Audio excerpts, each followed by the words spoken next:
Então, hoje a gente vai falar sobre a famosa carta de Pero Vaz de Caminha. Eu tenho aqui uma edição de bolso não, né? Da Martin Claret. E é uma carta assim, começando, fazendo uma introdução. Essa carta de Pero Vaz de Caminha, desde que eu era muito pequena, eu tinha uns 10 anos, eu tenho muita curiosidade de saber sobre ela. O que aconteceu? Teve a virada, né, os anos 2000, e aí as pessoas começaram a enaltecer muito essa questão de 500 anos do Brasil. Então, eu fui até a uma exposição, tem alguém com o microfone ligado. Eu fui até uma exposição lá em São Paulo, no Ibirapuera, uma exposição bem grande, inclusive, que tinha muitas coisas relacionadas a esse achamento do Brasil, porque era anos 2000 e estava lá, né, comemorando o quinto centenário. Então, a carta de caminha veio para essa exposição e só a carta de caminha, no meio da carta de caminha tinha dois seguranças, assim, né? Na verdade, ao lado, entre a carta de caminha tinha dois seguranças. Os outros monumentos, né, os outros objetos da exposição não tinham segurança, assim, tinham seguranças pontuais, mas colocaram dois só para a carta de caminha, né? E aí aquilo me chamou muita atenção, por causa da importância mesmo histórica que esse documento tem. E tanta importância que está no vestibular. Claro que a gente pode fazer leituras diferentes do que a história já fez em outros momentos, inclusive quando eu estudava. Era uma visão muito tradicional da carta de caminha. Podemos fazer outras leituras, mas ela não deixa de ser um documento importante. Né? Lembra de tudo que a gente falou lá sobre as estratégias de leitura, que não é algo neutro e que as coisas se ressignificam, mas que ainda tem significado hoje, né? Isso é importante falar. E Caminha também foi muito ressignificado ao longo da história. Já comentei na aula de apresentação com vocês que a carta de Caminha, ela só foi ter um valor histórico, no sentido das pessoas valorizarem a leitura dela, no século XIX. Né? O século XIX é muito importante, é um marco para vários pensamentos assim em história. E aí começaram a valorizar esses tipos de documentos, inclusive a carta de caminha. Então pensa que antes do século XIX, a carta de caminha ficou meio esquecida, assim, ninguém ligava muito. Isso tem a ver um pouco também com a política de sigilo de Portugal. Né? Portugal tinha ele protegia muito as informações geográficas que ele tinha. Então, mapas, tudo que falasse de novas rotas, era bastante sigiloso. Então, caso, por exemplo, eu tenho um documento que é de sigilo, que tem informações estratégicas. Eu passo esse documento para outra pessoa. Se alguém descobre, gente, é pena de morte na hora, né? Porque você traiu o seu Estado, você traiu a política de sigilo. Então, essa carta de Pero Vaz de Caminha, ela não foi muito divulgada e, como eu disse, até o século XIX, a importância social dela, vamos dizer assim, não era muito grande. Ela passou a ser valorizada a partir do século XIX. E é importante isso. Vocês, né, lá na aula de história, devem estar vendo assim, né, como o século XIX foi um marco para muitas coisas na história, em como se estuda a história. Bom, então o original da carta, que seguindo os slides agora, está no Arquivo Nacional da Torre do Tombo, lá em Lisboa. Opa. E aí eu peguei a adaptação da Martin Claret, que na verdade, assim, é a mesma carta, são as mesmas palavras do Caminha, só que precisou de uma adaptação, não sei se vocês conseguem enxergar, porque a carta original, ela tá assim, ó, não sei se dá para entender. Então, e aqui atrás, no final dessa edição, a gente vê como o português foi escrito. Aqui, ó. Então, era um português com uma grafia bastante diferente de hoje. Por isso que precisa de uma transcrição, para a gente entender muito mais fácil a linguagem. Né? Uma transcrição, por exemplo, O capitã e todos peraus bates co... Nossa, entendeu? É um português muito diferente do nosso.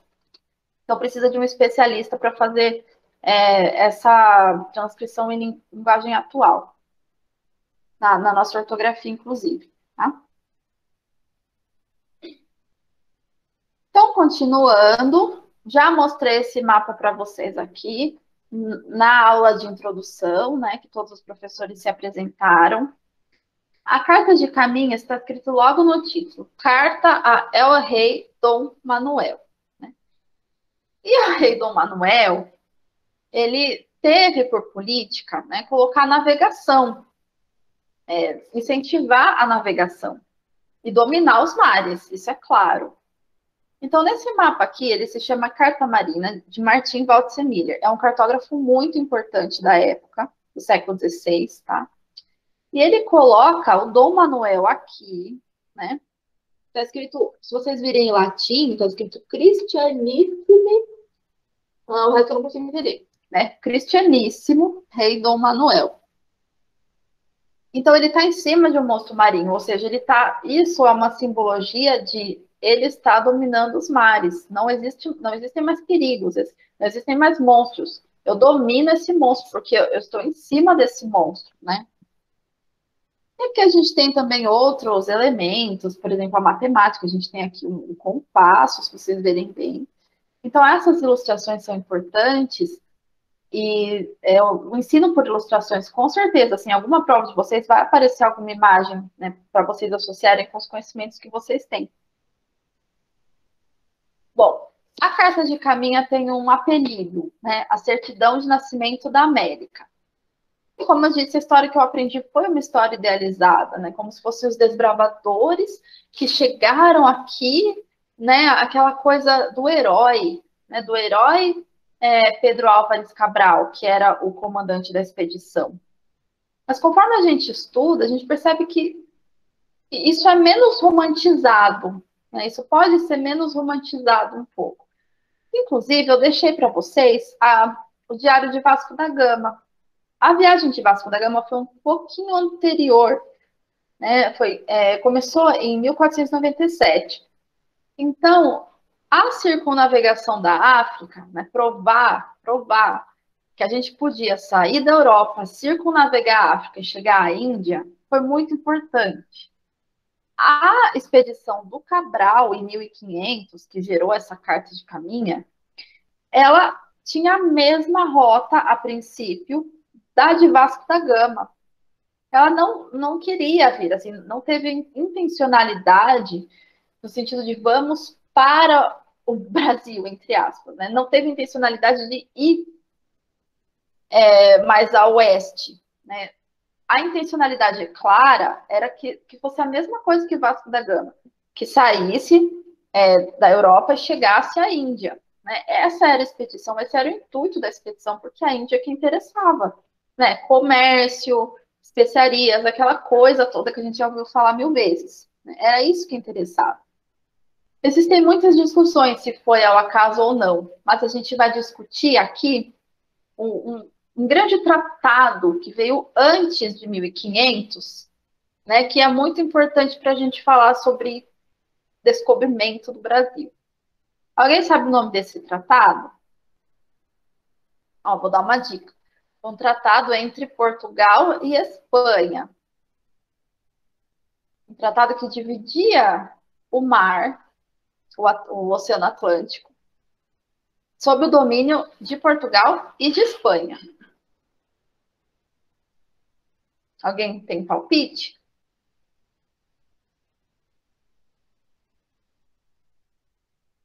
Vocês já ouviram falar, eu acho. Tordesilhas, não é? Exatamente, muito bem, Isaac. Esqueci do nome, tentando lembrar. Tratados de Tordesilhas. Houve outros tratados anteriores, mas o de Tordesilhas ele é importantíssimo, porque ele teve uma estabilidade maior, porque Dom João II de Portugal e os reis católicos de Castela, né, que seria a Espanha, eles entraram em um acordo. E esse Tratado de Tordesilhas foi importantíssimo para Portugal, Na verdade, quem saiu ganhando no Tratado de Tordesilhas foi Portugal, não foi a Espanha, né? E aí, deixa eu colocar aqui um mapa. Esse mapa é o Planisfério de Cantino. Ele é de 1502, então 2 anos depois só da nossa famosa Carta de Caminha. Esse mapa, assim, é super interessante, porque é um dos primeiros, se não me engano, é até o primeiro, que mostra a linha de Tordesilhas aqui. Mas, gente, venhamos e convenhamos, você estabeleceu um meridiano no meio do oceano? Você quer uma coisa mais imprecisa do que isso? Então, é claro que, assim, cada um entendia essas léguas, né, as distâncias, acho que é 180 léguas de Cabo Verde, uma coisa assim, para o oeste, cada um entendia do jeito que queria, né? Então, esse caráter de imprecisão é muito importante. E como, vamos pensar estrategicamente, né? Vamos pensar. Se a Espanha ficava com tudo que fosse a oeste de Tordesilhas, então ficava com essa faixa aqui, né? Com essa faixa aí, com tudo que fosse oeste, né? Vamos dizer essa faixa, por enquanto. Como que Portugal se beneficiava? Por que Portugal saiu ganhando com o Tratado de Tordesilhas, né? Intencionalmente, inclusive. O que vocês acham, olhando para o mapa? Então, ó, aqui é Tordesilhas, daqui para cá é Portugal, daqui para cá pertence à Espanha, né? Então, qual que é a grande vantagem aí? Vamos raciocinar, gente. Seria a África, alguma coisa assim? Exatamente. Portugal fazia muito comércio com a África, principalmente aqui na região, na costa da Guiné, que tem os rios e tal. E dominar o sul do Atlântico e a costa da África significava ir para as Índias. Então, o sul do Atlântico, essa partinha aqui, gente, ó, era muito estratégica. E se tivesse uma terra aqui, ó, Brasil futuro, que me permitisse dominar melhor, né? Porque se você consegue ter terras dos dois lados, você tem um domínio maior do Atlântico Sul. E também pode ser um posto de parada, também, quem sabe, né? Então, a questão do Brasil, ela foi super estratégica nessa rota, inicialmente, né? Nessa rota do Atlântico Sul para chegar às Índias. Então, é importante saber disso, né? Que o Brasil era estratégico dentro desse contexto. Não é que ele era estratégico por si mesmo, porque recursos econômicos de verdade, os portugueses no início não viram muitos aqui. Então, foi aquela questão de pau, né, pau Brasil, que a gente já ouviu falar bastante, mas não teve exatamente uma atividade econômica muito forte. Mas como local estratégico também estava super ok. Inclusive o Caminha fala disso. Ele fala, se a gente fizer esse local como entreposto para ir para as Índias, está muito bom, né? Então, é essa a questão. E aqui, se vocês perceberem, a gente já tem alguns estereótipos nesse mapa de Cantino. Por exemplo, as aves do Brasil, né? Vamos colocar verde. E o Mar Vermelho aqui, ó, tá em vermelho, ó que legal. É uma coisa bem legal, porque isso vem da Idade Média também. A gente vai falar muito disso hoje, né? Como esse pensamento dos navegadores, ele de alguma forma dialogava com o pensamento medieval. A gente está muito acostumado a achar que tudo foi matemática tal, mas não é bem assim, gente. O Colombo acreditava que ele estava muito próximo do paraíso, por exemplo. Então, esse imaginário medieval ainda vigorava muito com esses navegadores. Mas claro que ninguém é santo, né, gente? Eles também queriam ouro, queriam lucro, todas as coisas, né? Bom, então, eu já falei. Só uma outra coisa que eu preciso falar do planisfério de Cantino. Esse planisfério, assim, dentro da história, é famoso porque ele foi contrabandeado. Então, ele foi feito em Portugal e ele foi contrabandeado para a Itália. Claro que se descobrissem a pessoa, né, teria pena de morte, como eu falei para vocês, da política do sigilo. Mas é um exemplo de mapa contrabandeado e um mapa que mostrava uma rota muito importante de comércio também, né? Só que aqui, se vocês virem, essa península aqui, ela está um pouco exagerada, né? tem vários problemas, claro, de precisão, é tudo muito incerto. Mas, mesmo assim, tem muita informação estratégica aqui, tá? Inclusive aqui com Rosa dos Ventos, tal. Bom, então, já falei, né? E o Tratado de Tordesilhas, ele foi retificado, né, assinado também com o apoio do Papa. Então, o Papa, ele se julgava, ele chamava Alexandre VI. Então, ele julgava que ele podia conceder a posse das terras. Estava escrito no documento as terras descobertas e por descobrir. Né? Então, se você chegasse àquela terra que teoricamente lhe pertencia, a coroa, já era da coroa, não tinha nem o que falar. Você chegou, já é meu, vamos dizer assim, né? Então, olha só o sentido de colonização que no próprio Tratado de Tordesilhas fala, descobertas e por descobrir, né? Ou seja, as futuras terras também serão, né, dessas duas coroas, respeitando mais ou menos a linha demarcatória. Isso, ó, aí seria o meridiano a 370 léguas de Cabo Verde. E esta linha estava situada a meio caminho entre estas ilhas e das Caraíbas, que na primeira viagem de Colombo, gente, Colombo veio aqui, ó, para as Antilhas, foi aqui que ele chegou, né? Então, mais ou menos, eles estavam pensando no meio, né, entre as Canárias, esqueci, desculpa, gente, qual era a ilha? Cabo Verde, entre as ilhas de Cabo Verde e as Antilhas. Então, ficaria mais ou menos aqui no meio, achando que eles estavam sendo um pouco justos, né? Não, foi Portugal que saiu melhor nesse sentido. Então, só uma outra questão, gente. Depois, em 1529, 29 anos depois, né? Porque o Tratado de Tordesilhas foi de 1494, tá bom? Ele foi antes de 1500, ou seja, na época de Cabral, na época que foi escrita a Carta de Caminha, já existia a linha de Tordesilhas, tá? Isso é importante vocês terem em mente também. Só que a linha de Tordesilhas, ela teve um mapa plano, né? Chegou no mapa plano e cortou lá. Chegou em 1529, deu um super problema, porque as Ilhas Molucas, que eram as das especiarias, estavam sendo... Ninguém sabia a quem pertenciam as Molucas, ficaria um arquipélago para cá, assim, ninguém sabia. Né? E aí, o que eles fizeram? Aí eles pegaram esse meridiano de Tordesilhas e passaram no globo inteiro, né? Fizeram a volta inteira. E aí dividiram o mundo, então, entre Portugal e Espanha, o mundo inteiro. Lá em 1529, que seria o Tratado de Saragoça, que aí divide em cima das Molucas, né, das especiarias, da Ilha das Especiarias. Hoje é mais ou menos onde fica a Indonésia, lá perto da Indonésia. Era muito, muito importante. Mas olha o jogo astuto, né? Então vamos pensar bem. A Espanha, os cartógrafos da Espanha começaram a falar que as Molucas pertenciam à Espanha. Aí os portugueses falaram que pertencia a Portugal e ficou maior disputa. Na verdade, pertencia realmente a Portugal, só que a Espanha mentiu e Portugal ainda pagou para a Espanha para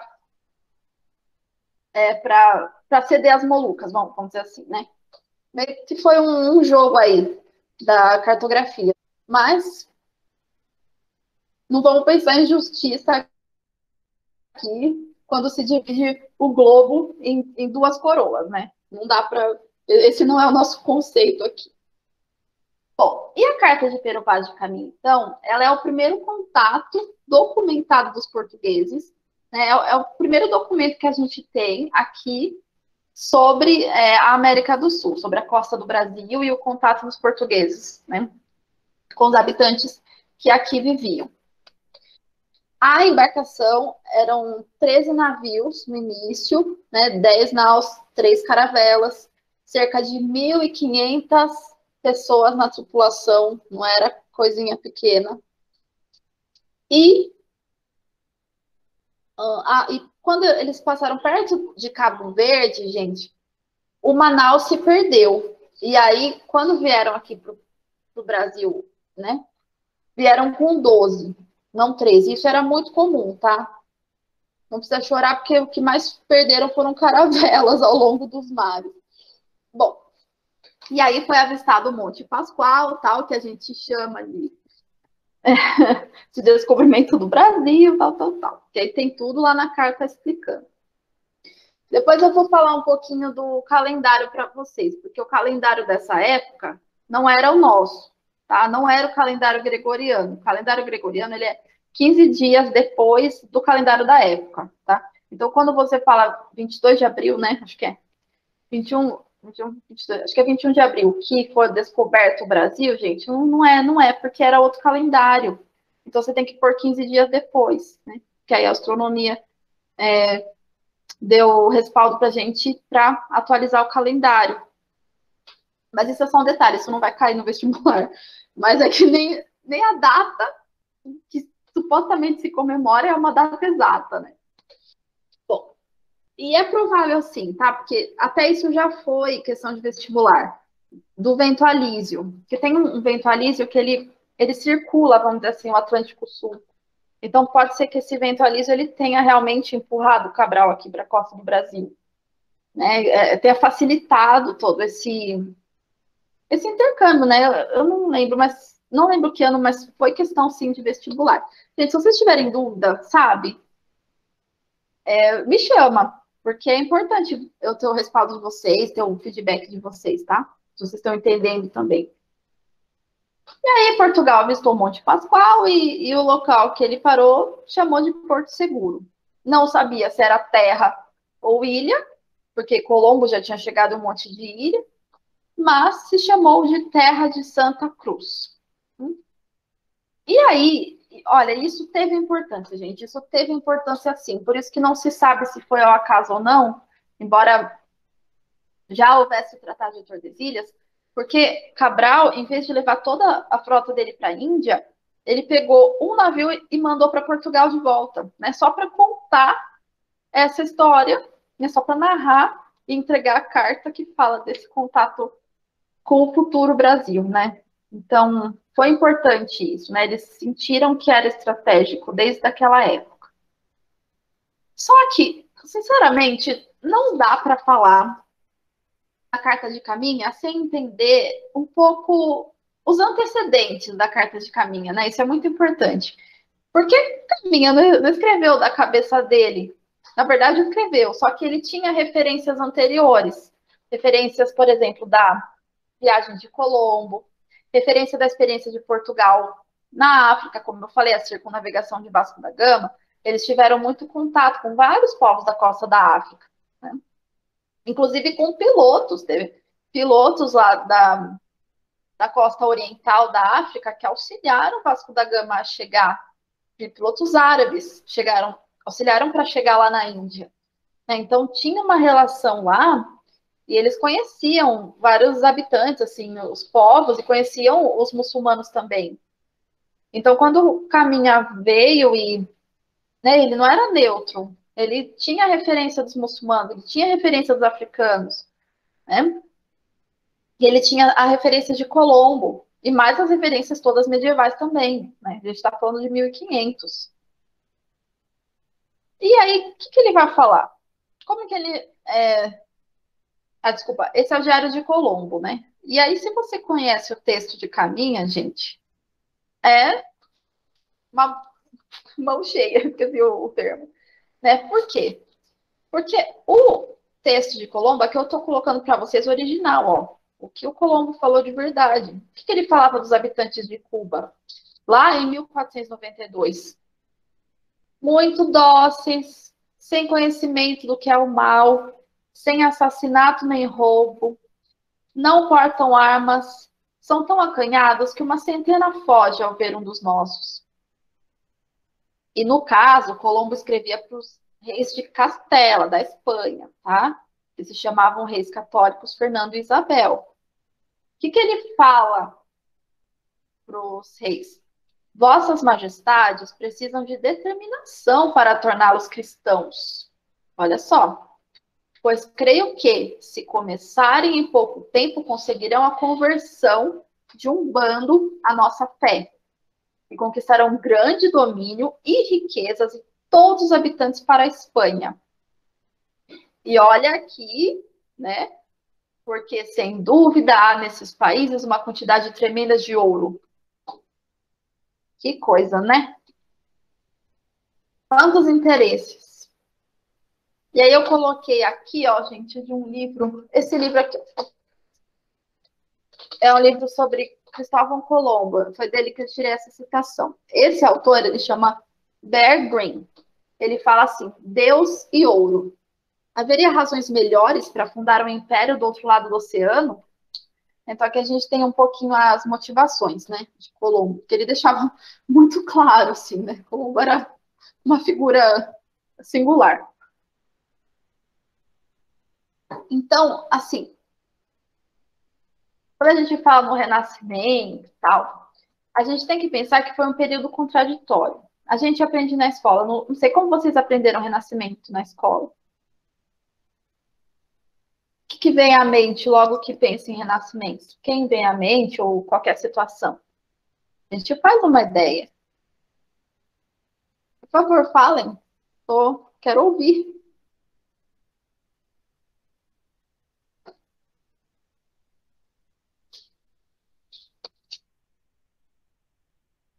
Ninguém tem ideia do Renascimento? Ninguém quer chutar? Gente, arrisquem, arrisquem, porque no vestibular vocês não vão saber todas as respostas, hein? Arrisquem e raciocinem. Isso, ressurgimento na verdade, não é um ressurgimento, porque a arte ela não deixou de existir, era só um outro tipo de arte. Então, seria um ressurgimento da arte grega, da arte greco-romana, das proporções, da harmonia do corpo. Né? Então, a gente pensa em coisas muito harmônicas, né? Muito bem, gostei da resposta. A gente pensa em coisas harmônicas, aquela arte bem proporcional, né? Aquela estética. E aí, mas pensa bem, gente. É por isso que o Renascimento é um período contraditório.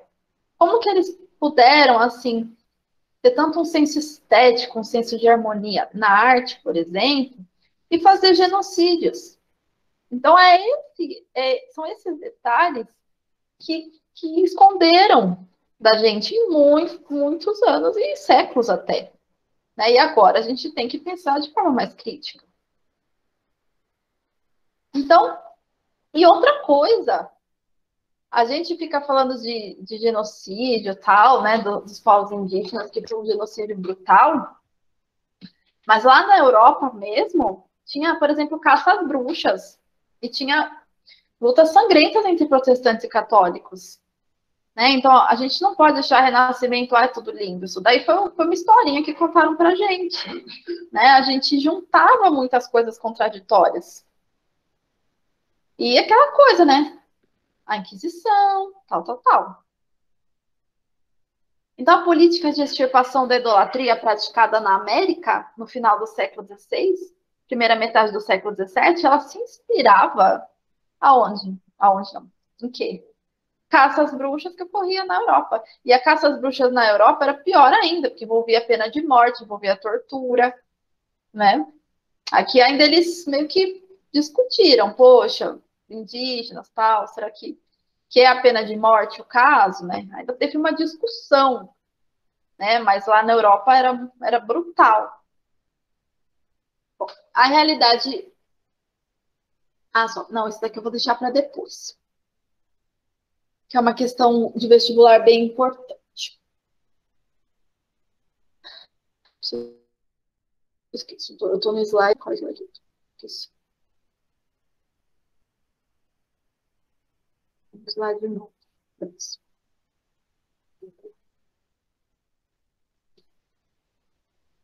Mas, gente, desculpa, depois eu volto aqui.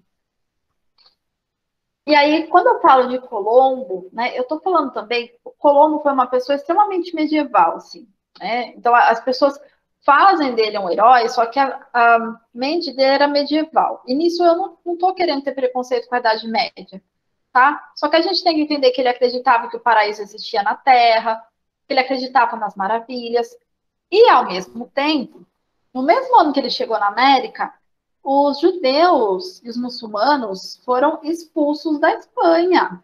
Ou você se converte ou você vai embora daqui.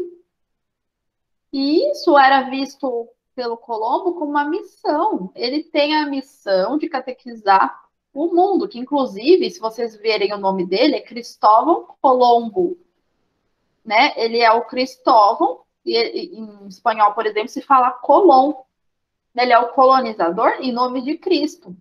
Então ele colocava essa expulsão dos judeus, dos muçulmanos, né, também chamados mouros, como uma missão em nome da fé que ele podia extrapolar para onde ele chegasse. Vai saber onde ele chegasse, né? Ele nunca soube que ele estava em outro continente. Ele morreu pensando que ele estava na Ásia e às portas do paraíso, né? Porque ele tinha. Era difícil, né? Não acreditar em uma coisa que ele acreditava. Deixar de acreditar em uma coisa que ele acreditava tão profundamente. Mas ele tinha esse projeto mesmo de colonização.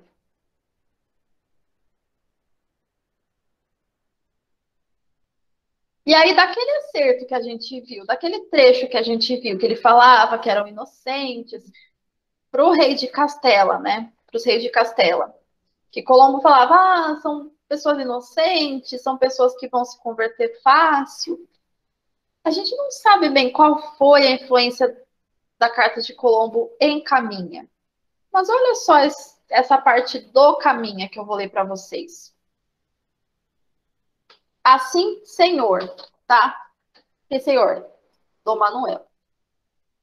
A inocência desta gente é tal que de Adão não seria maior quanto a vergonha. Ó, ele tá falando de um personagem bíblico, ó, religiosidade aqui.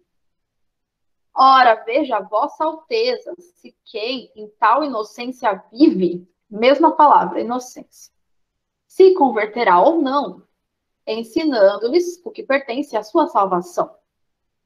Nela, até agora, não... mesma coisa, gente, ouro, né? O Colombo não falou de ouro logo depois? Olha só. Nela, até agora, não pudemos saber que haja ouro nem prata, nem coisa alguma de metal ou ferro. E lhe ouvimos que aí não houvesse mais que ter aqui esta pousada para esta navegação de Calicut. Isso bastaria. Né? Ou seja, se aqui servir como posto para a gente ir para a Índia, tá ótimo. Né? Mas, se tiver ouro, tá muito melhor. Né? Mas só de ser posto para a Índia já tá bom. Já serve para alguma coisa. Né? Bom, e aí, antes de ler os excertos sobre as descrições dos indígenas, eu preciso falar algumas coisas para vocês. Primeiro, calma, não é aqui. Que a visão do indígena brasileiro, ela, inicialmente, gente, vocês têm que entender que isso é inicial, que ao longo dos séculos isso vai mudando. Não vai ser de uma vez por todas. Aqui a gente está falando de uma carta, depois pode mudar a visão sobre o índio, tá? Pode ficar com outra configuração. Mas aqui está falando, né, um estudioso que eu li, que a visão do índio brasileiro era como se ele fosse uma matéria-prima. Virgem inocente, moldável, suscetível de aceitar os ensinamentos da religião. E tem uma coisa também. Pero Vaz de Caminha, ele ficou encantado, gente. Ele ficou encantado. E o Colombo também ficou. Ele falava, gente, isso daqui é maravilhoso, isso daqui é o paraíso. Né? Então, assim, teve um encanto muito marcado, tanto em Caminha quanto em Colombo, quando ele viu plantas que ele nunca tinha visto na vida, né? Desconhecidas. E não, isso é importante. Então, assim, o corpo dos indígenas chamou muito a atenção. O fenótipo foi o que mais chamou a atenção. Então, claro que descreveu a natureza, claro que falou da exuberância da natureza, mas o fenótipo foi o que mais interessou, foi o que ganhou mais descrição. E o modo como os indígenas se comportavam mesmo, né? Como eles faziam os gestos para conseguir se comunicar, ou como se visse um cristão se ajoelhar perante a cruz, eles também se ajoelhariam, eles também se ajoelharam. E as questões de costumes mesmo. Olha, aqui uma citação do Caminha. Não lavram nem criam animais, desconhecendo também a metalurgia do ferro. Então, se eles desconheciam a metalurgia do ferro, eles eram, tipo, inferiores, eles tinham uma ignorância. Isso eu estou falando, né, uma interpretação muito plausível sobre a carta do Caminha. Capacidade de comunicação não verbal. Então, mas embora fossem ignorantes, não conhecem ferro, eles têm capacidade de comunicação, né? Então, eles faziam gestos, eles, né, faziam danças também. E eu acho muito legal não, né? Interessante. Uma frase aqui do Caminha, que ele fala assim: são muito mais nossos amigos que nós seus. Olha só, nessa parte o Caminha está falando, gente, eles são muito. A gente não é tão bonzinho assim com eles, né? Então eles são mais nossos amigos do que a gente é deles. Então a gente não é tão amigo deles assim, entenderam? Ele já está falando da malícia que eles tinham. E aí eles falam, ó, aqui é importante para vocês entenderem, tem um tema, então ele fala da costa, fala das praias. Então essa literatura, né, que é chamada de quinhentista, que é de 1500 e tal, é muito descritiva. Então ela quer descrever tudo que ela está vendo que nunca viu na vida. E aí o que impera é a descrição física, né? Os diferentes traços, as técnicas do corpo, por exemplo, você perfurar partes do seu corpo, o modo como habitavam, né, as casas coletivas, tal, dormir em redes, trazer os filhos pelo pano, né? Vocês conhecem isso hoje numa versão capitalista, né? Você colocar o filho assim. E não, isso aqui não. Então, assim, o que a gente pode ter de impressão sobre a carta de Caminha é que ela não encontra pecado, assim, né? As pessoas estavam nuas. E isso é interessante, assim, a nudez como traço de inocência deles, tá? Como eu falei, não quer dizer que esse aspecto foi perpetuado, mas eu estou falando desse momento do caminho. E aí, outra coisa muito importante é a comparação com a cultura de origem. Então, ele ia comparando com todas as referências que ele tinha, né? E algo que deixa atordoado é o corpo feminino, são as tintas. E se conhecia um Deus, porque o fato deles não terem aparentemente uma religião, o que é totalmente falso, mas foi o que Caminha pensou e foi o que Colombo pensou lá de Cuba, dos povos de Cuba, tá chamando. Esqueci o nome, gente, desculpa. Taínos, acredito. Então, eles ter uma religião era um traço distintivo entre os povos. A religião distinguia muito, principalmente com os muçulmanos, que eram considerados inimigos, tal. Camões fala muito disso, né? O vicioso, as terras viciosas, as terras dominadas pelos muçulmanos. E aí, o que Caminha fazia? Gente, se tiver confuso, vocês me avisam, porque eu estou falando de muitos autores ao mesmo tempo, tá? Estou falando de Colombo, estou falando de Caminha. Só que é importante situar que Colombo, na primeira viagem, foi para as Antilhas, e Caminha a gente está falando aqui da Bahia, tá? Cruzamento de informações sobre regiões distantes entre si e uma comparação sistemática com o universo de referências de origem, que é o que eu já expliquei 1000 vezes. E é muito interessante, gente, porque lá na Idade Média existiam algumas pranchas, alguns padrões de imagens, por exemplo, dos mongóis.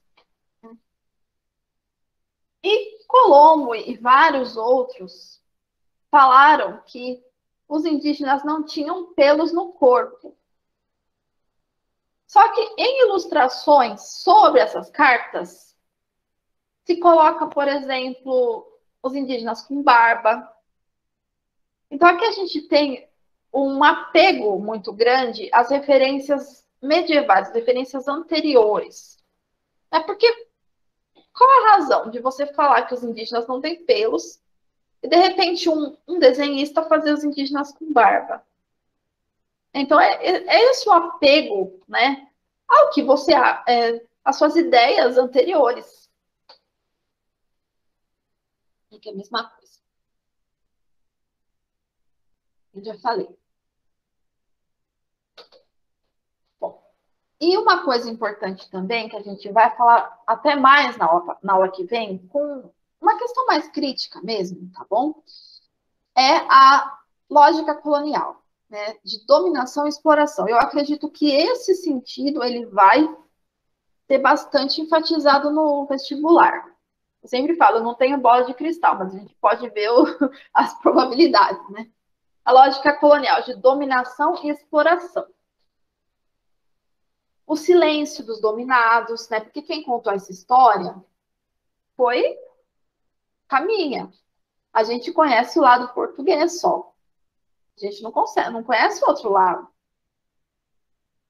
E esse silenciamento é um ato, não deixa de ser um ato violento. Né? Toda a colonização o é. Mas o silenciamento também é um ato violento, né? Você não impedir que esses povos contem a sua história. E negados como portador de direitos. E outra coisa também que, olha, gente, é muito provável que caia no vestibular, muito provável mesmo, que já foi questão anterior, mas com relação à cultura africana no Brasil, que os dominados não são passivos. Até, acho que o vestibular deste ano tinha uma questão que falava de resistência, que falava de quilombo, né?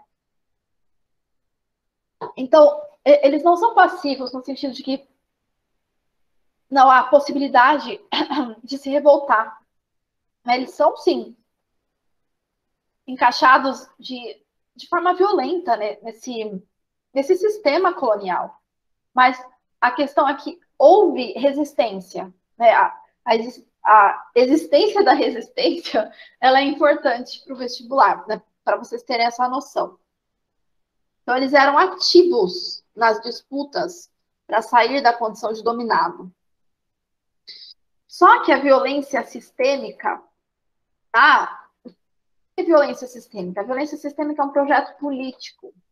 É um projeto político de você tratar, dependendo da época, determinados grupos como se não existissem, como renegados. Né? E a gente sabe a condição de vulnerabilidade que os povos indígenas têm até hoje. Inclusive com a Covid, né? Ficou.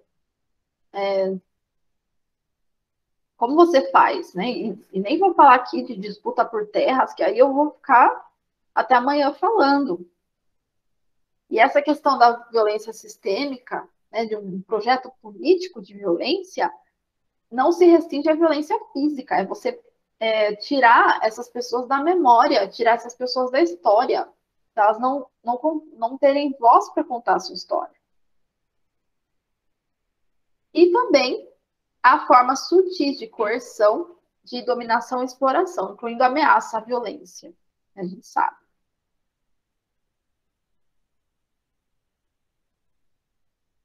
Alguma pergunta? Vamos fazer uma pausinha.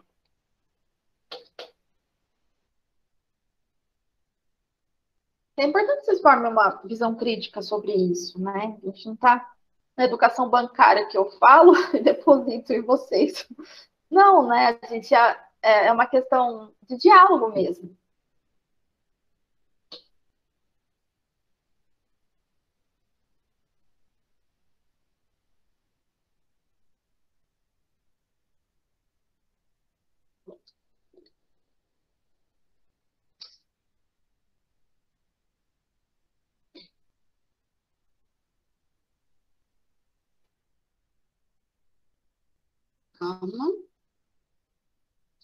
Então, gente, ó, num primeiro momento, realmente, os indígenas foram mostrados como esse povo que é inocente, né? Que é, a gente nem sabe muito situar na Bíblia, né? De onde que estava na Bíblia falando deles. Mas num segundo momento, e no caso do Império Espanhol, isso foi muito forte também, até mais do que no Império Português, né? Depois eu vou falar um pouquinho sobre isso e tal. Aqui eu tenho a capa de um Atlas de 1570. Não sei se dá para ver bem, mas é muito importante a capa desse Atlas. Porque ele transforma, o cartógrafo se chama Abraão Ortelius, eu esqueci de pôr.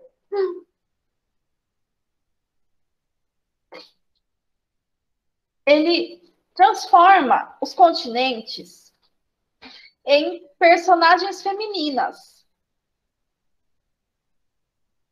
Em cima, aqui em cima, gente, que tem uma mulher aqui, ó. Que continente vocês acham que é?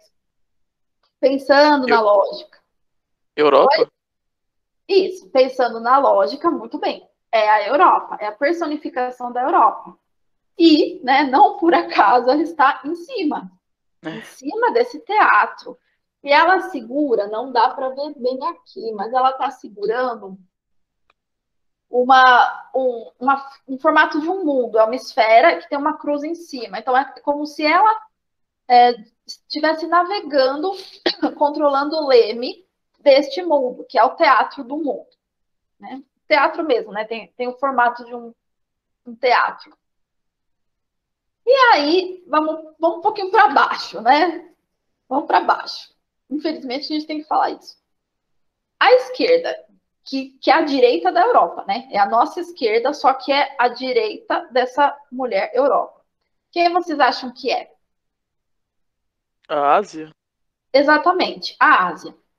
Aí ela vem com roupas luxuosas, né? A gente sabe daquele glamour da Índia, da Rota da Seda, mesmo das personagens da Bíblia que são situadas na Ásia.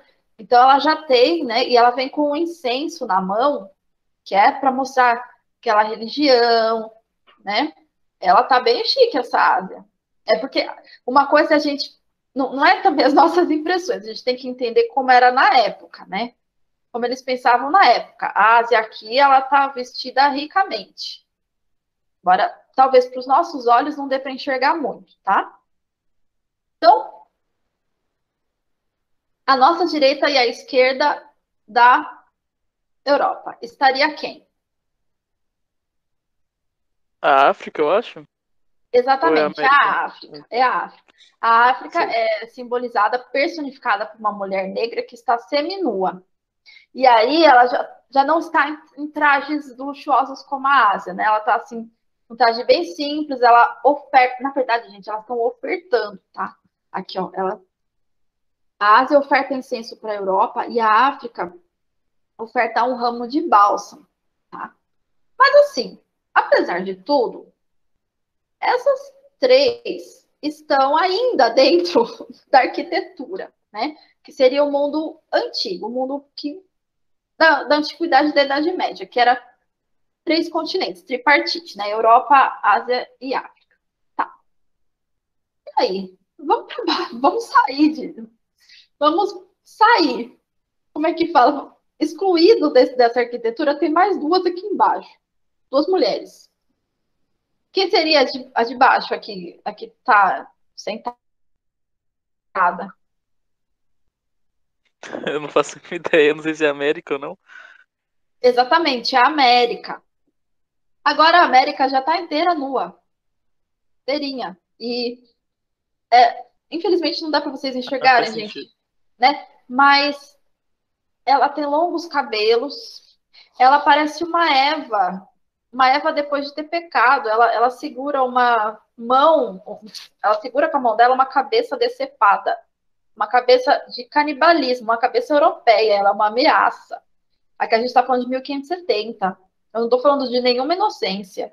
Eu estou falando de uma Eva com o olho baixo, tipo, eu sou uma pecadora, eu estou fora e canibal, tá? Que houve o demônio. E ela tá aqui na outra mão é um instrumento de guerra também. Ela tá com o olhar baixo, naquele sentido caído, entendem?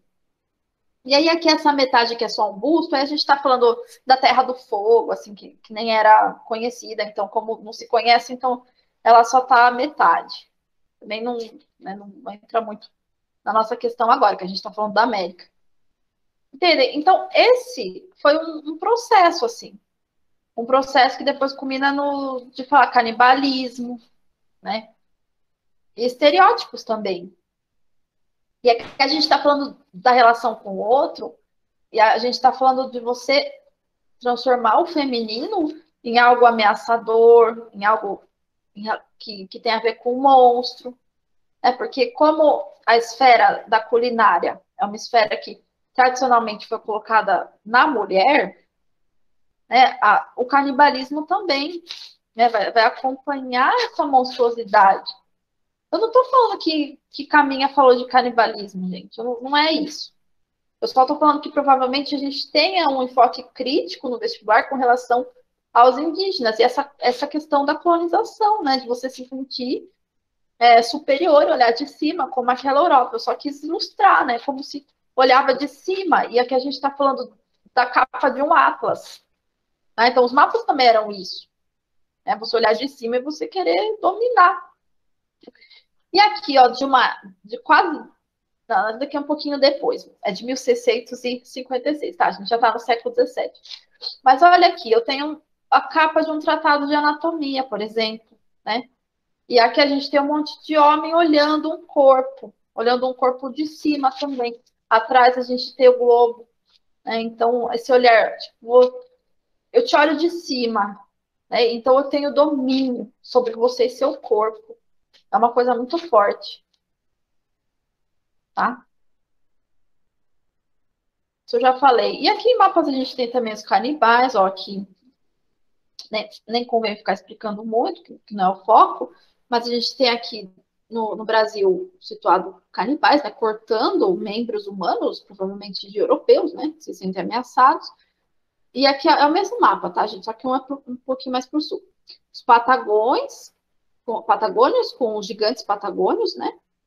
Aqui, e sereias também, sereias indicando a vaidade feminina, né? Que era, na época, como a sedução, uma coisa super ameaçadora, assim, né?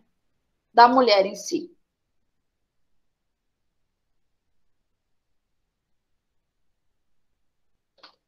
Então, a gente fala assim, né, que Colombo descobriu a América. Isso é um clichê.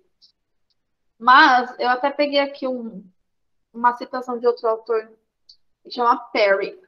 Mas a América, no sentido em que a palavra é hoje usada, é uma invenção europeia, né? Que a gente já falou, né? Você vê de cima. Inclusive, quando você fala índios, a gente tem a referência ao Colombo, porque ele achou que fosse as Índias, né? Mas isso eu acho que isso é bem falado, assim, né?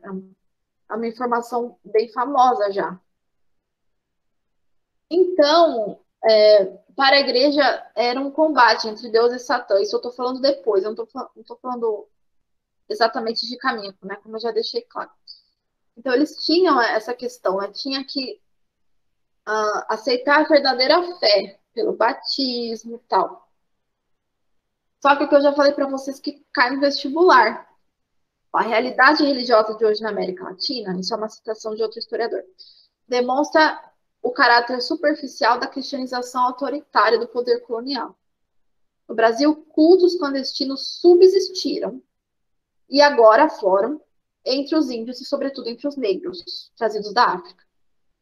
Para praticar com maior liberdade essas liturgias pagãs, os escravos, isso é uma citação, não foi o que eu escrevi, os escravos recorreram aos símbolos católicos que exteriormente significavam sua interação à sociedade escravagista e, em profundidade, sua recusa coletiva dessa sociedade. E a vontade de não deixar destruir seu universo cultural. Então, isso é interessante, como eu falei, isso cai no vestibular direto, né? Essa questão da resistência. Também a questão do catolicismo, né? Você fingir que você está seguindo tal, né? Então você associa a sua religião com a religião cristã, né? Mas no fundo não é isso, né? No fundo é uma resistência.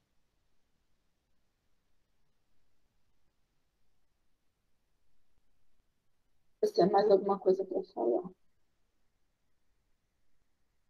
E aí, assim, o que eu coloquei foram citações a mais, citações da Carta de Caminha.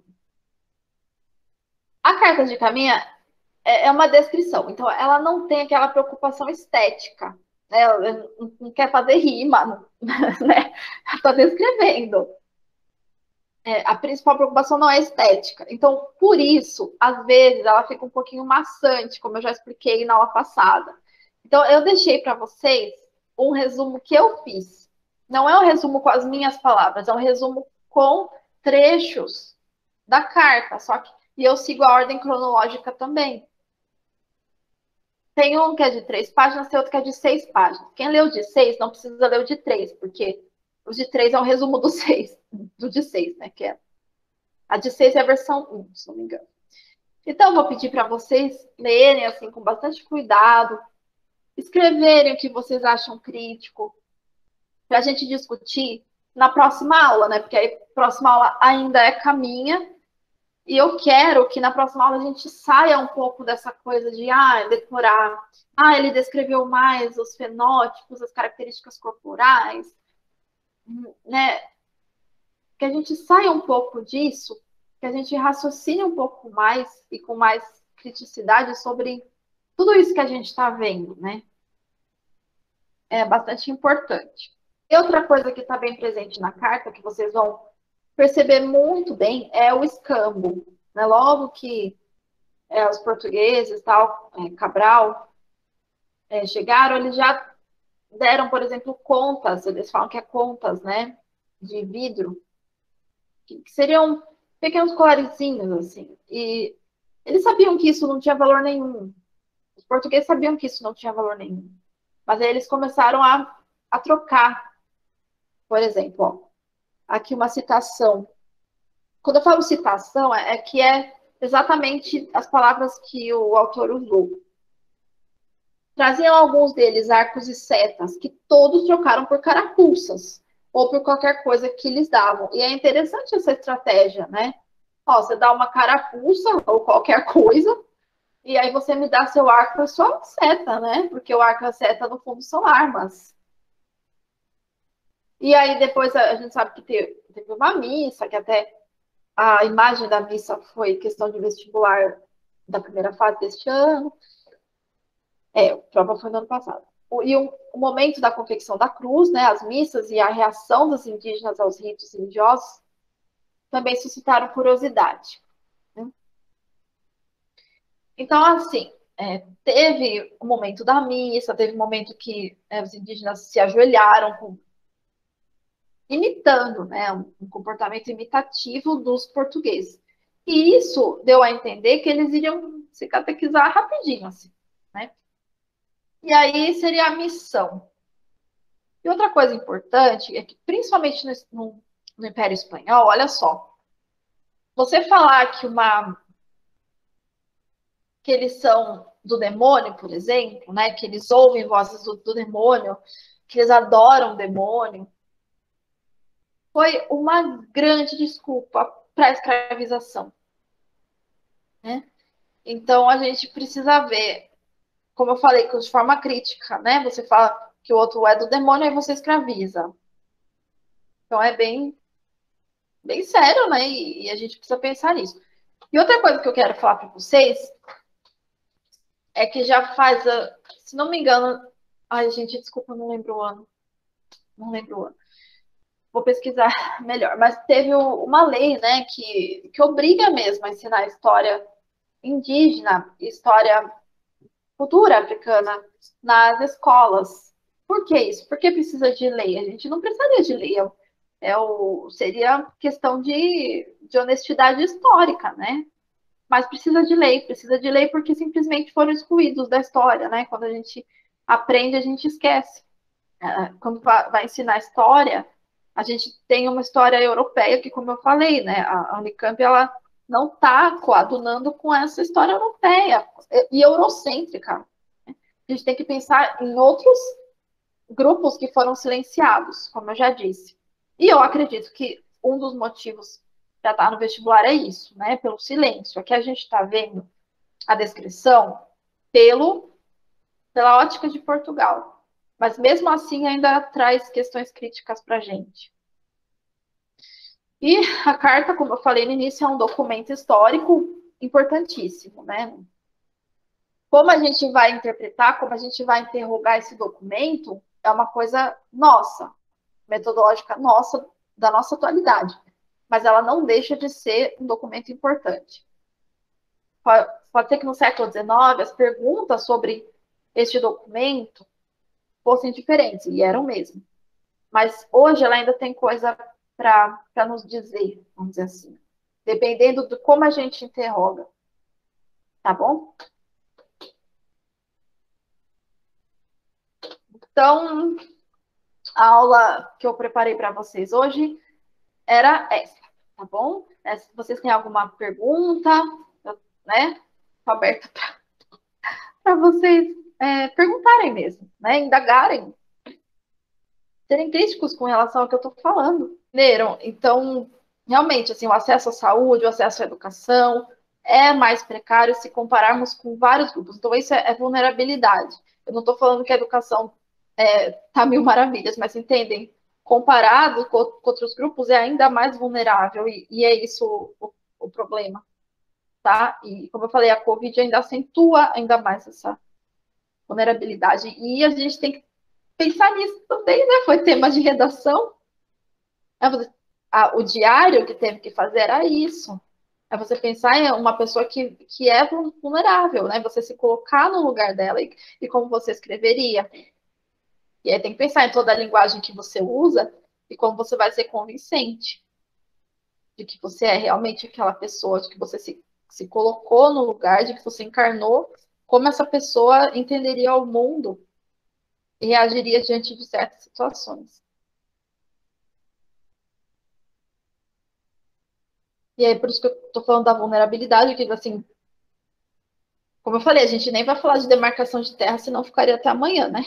Então,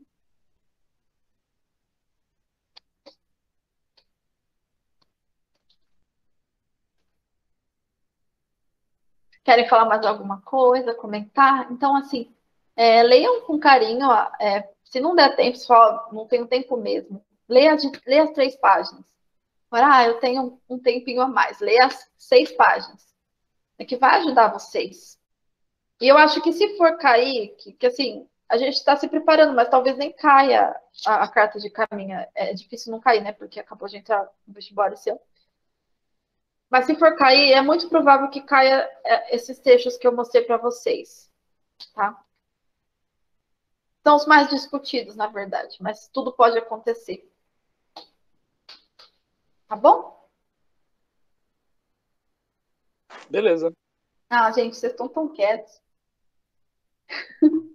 Tá bom, então vamos combinar que vocês falam mais na aula passada, na aula que vem. Que a aula que vem vai ser mais de falar mesmo, tá bom? Então, eu vou encerrando a aula, deixa eu só fechar aqui a gravação. Bom. E aí, vocês, já que vocês não querem falar, vocês escrevem as dúvidas e trazem na aula que vem, tá bom?